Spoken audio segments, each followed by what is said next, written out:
공은이 나의 작용을 밝히다. 그 두 번째 편 이어서 하겠습니다. 하편입니다. 대력보살님이십니다. 대단한 힘을 갖추신 분이십니다.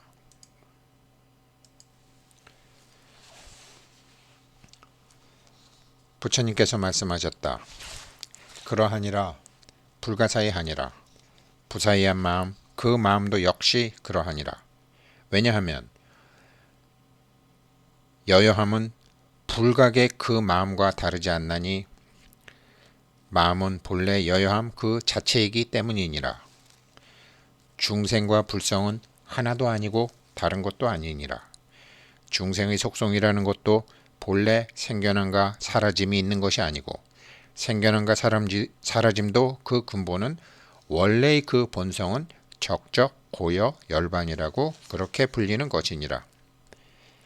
모든 존재법의 본래 성품과 모든 존재법에 펼쳐진 현상이나 형상은 모두 본래 그러함이며 본래 그러함에는 움직여도 움직임이 없는 옛날부터 원래 움직임이 없는 것을 이름하여 부처라고 한다는 구례 부동 명의불이라는 개송처럼 어떤 움직임도 있었지만 없었느니라. 그렇게 일체의 발생되고 생겨나는 모든 현상계의 법의 상은 연을 따르기는 하지만 연이 일어나는 것은 아니며 일어난다라고 하는 상의 속성도 그저 그뿐이기에 여여함이라 함은 움직이는 바가 없다는 것이니라.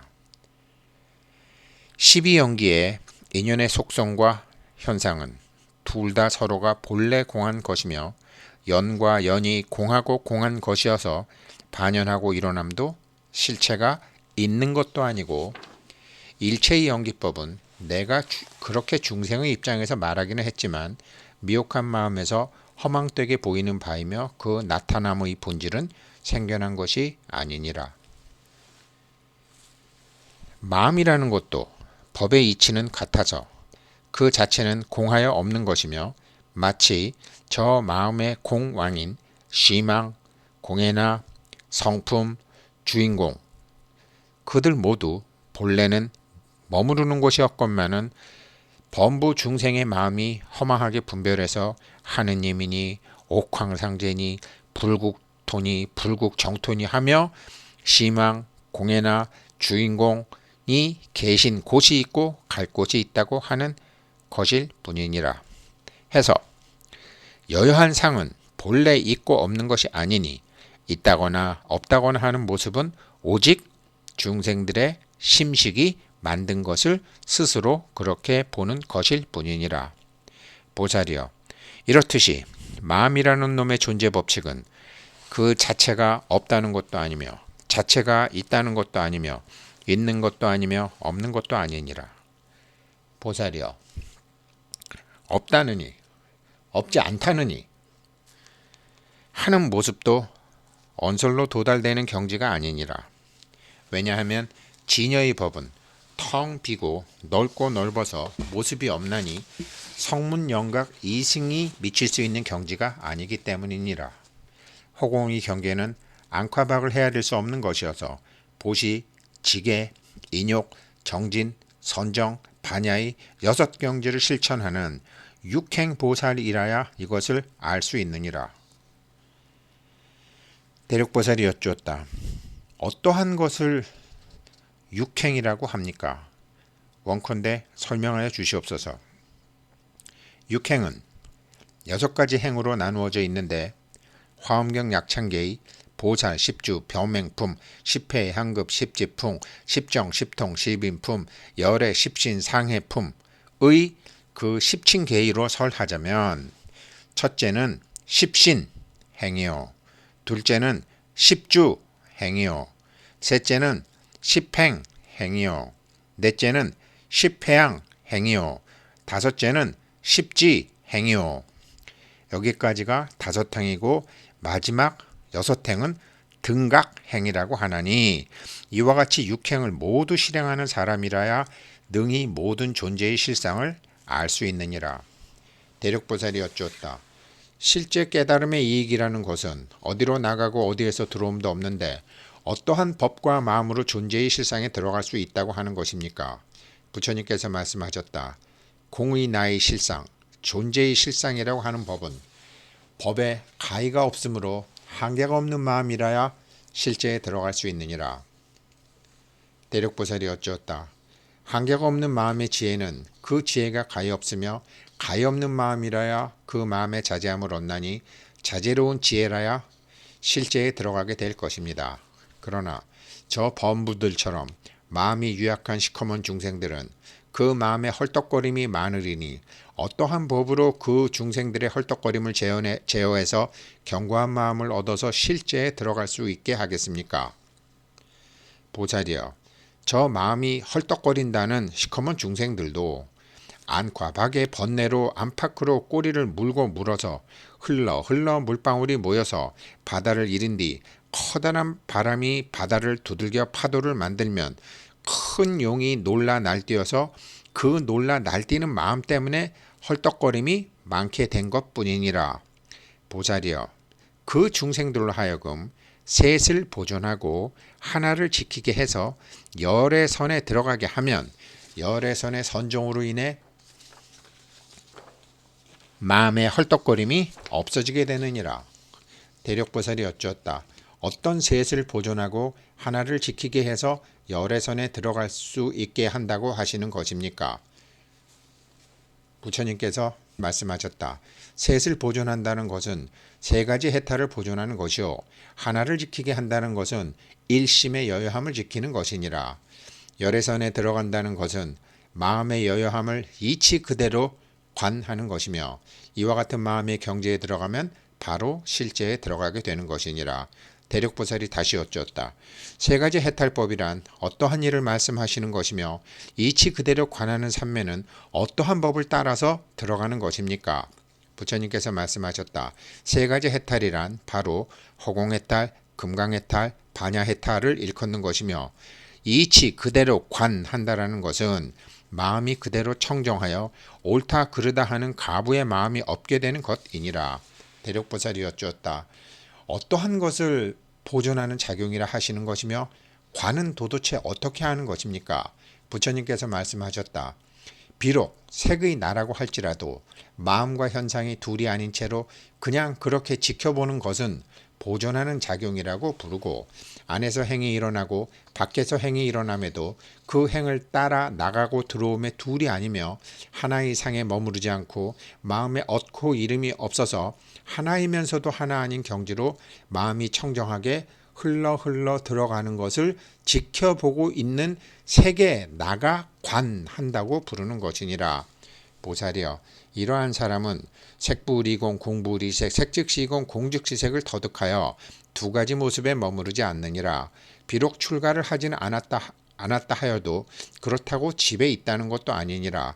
비록 승복이 없고 바라제 목차의 계를 갖추지 않고 또 15일마다 참여하는 포살에 들어가지 않는다 하더라도 자신의 마음으로 인위적인 조작이 없이 저절로 편안하기 때문에 성인의 독과를 얻어서 이승에 머무르지 아니하고 보살도에 들어간 뒤에 마땅히 수행의 경지를 하나하나 다 채워서 부처님의 깨달음을 이루게 되느니라.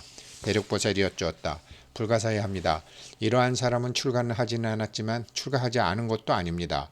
왜냐하면 단지 색의 몸으로 욕망의 불이 꺼진 육체의 몸 안에 들어가서 열의 옷을 입고 깨달음의 자리에 앉은 것이기 때문입니다. 이러한 사람은 사문이라고 할지라도 마땅히 존경하고 공양하여야 할 것입니다. 부처님께서 말씀하셨다. 그러하니라.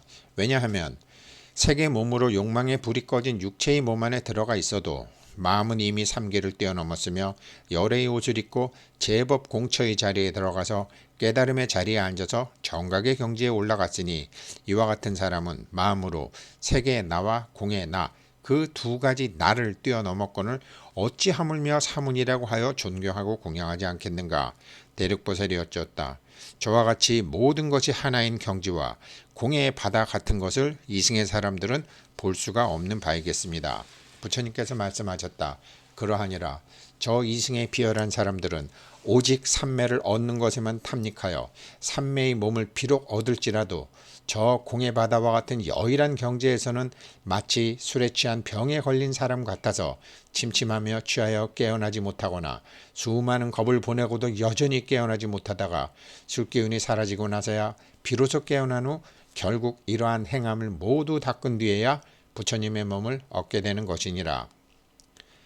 그런데 그러한 사람은 성불할 성품이 안 된다는 일천제를 버리고 곧바로 6가지 행함에 들어가서 수행하는 곳에서 일념으로 마음을 깨끗이 한 뒤 결정, 명백, 일미의 본각의 자리에서 금강 같은 지혜의 힘으로 아비발치의 경지에서 중생을 제도하되 자비심에 다함이 없느니라.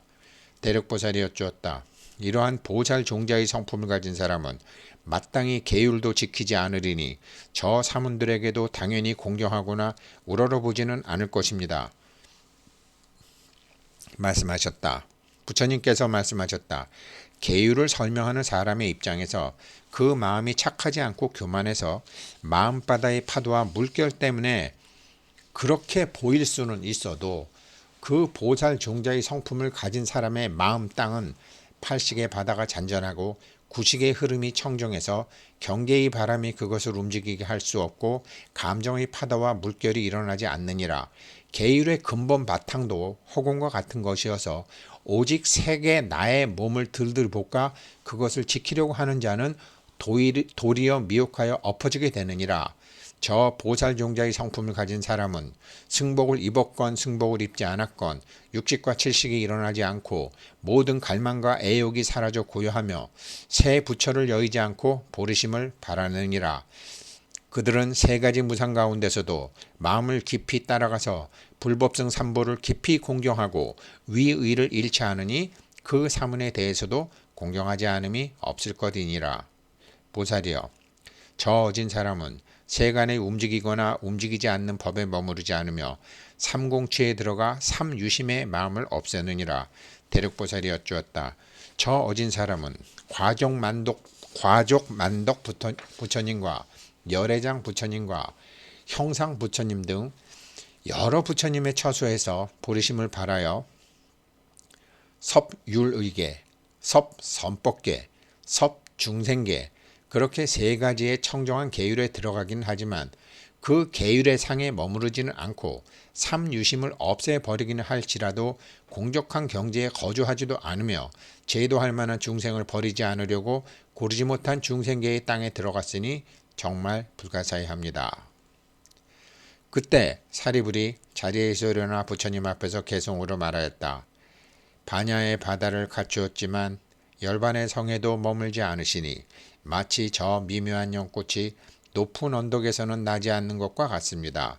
모든 부처님께서 무량한 급 동안 온갖 번뇌를 버리지 않으시고 세상 건지신 뒤에 득도하심은 마치 진흙에서 연꽃이 나오는 것 같습니다. 저러한 육행의 경지는 보살들이 닦을 바요 저러한 삼공치 같은 계율은 보리로 가는 참된 길이옵니다.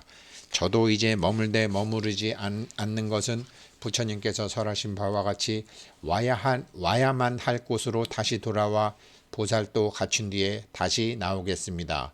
또한 모든 중생들로 하여금 나와 하나요 둘이 아니게 하여 앞에 오는 사람이나 뒤에 오는 사람 모두 바른 깨우침에 오르게 하겠습니다. 그때 부처님께서 사리불에게 말씀하셨다. 불가사의하니라. 사리불아, 너는 마땅히 장차 깨달음의 길을 성취하여 한량없는 중생들이 생사의 바다를 벗어나게 하리라. 그때 대중들은 모두 보리를 깨달았고 거기 모인 모든 소승의 무리들은 비로소 오공의 바다에 들어갔습니다. 감사합니다.